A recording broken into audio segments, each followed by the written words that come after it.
Hey y'all, Ice Beam here. Today begins a new series on this channel where I play through Pokemon Emerald with only one Spheal on my team.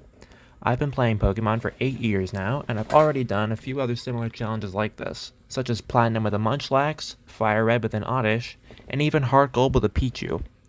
All of these were inspired by other YouTubers, namely Madribe Red and JRose11, so if you've watched their videos, you'll already be familiar with the basic rules of this challenge.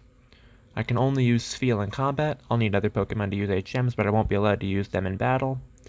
No items in battle, only Pokeballs, held items, and items outside of combat are allowed. And then no major glitches or exploits. This rule is looser than other runners, and that's just because I have much less patience than they do. So for example, if I need a certain thing to happen for a battle to be winnable at my current level, I have no problems with reloading a save state until it happens.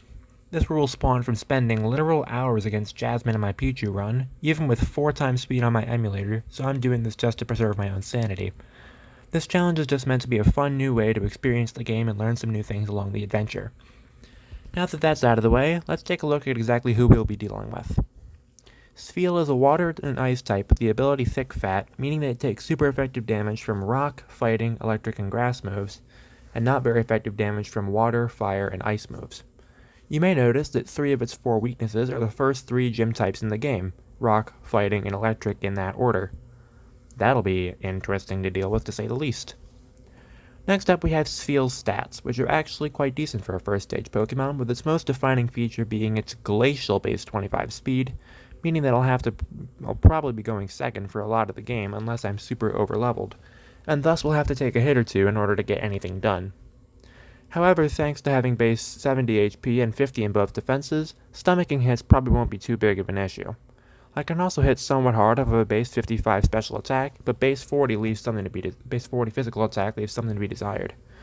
However, since this is Gen 3, all of Spheal's ice and water moves will be special, even moves that are now physical like Ice Ball. Speaking of moves, let's talk about those. This is where Spheal starts to compensate for its subpar typing and speed.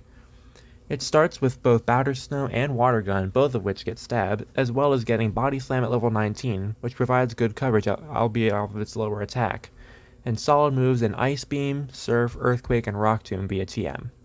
I'll definitely need coverage for water types since they resist both ice and water, making the mid to end game much harder. In summary, Spheal is likely to be a Pokemon of extremes, which should be interesting for this challenge. This is all being recorded before I've started the actual run, and the first episode won't go up until I'm done with Isle of Armor, which comes out tomorrow, so I'll be back soon for the real start of this series. Peace.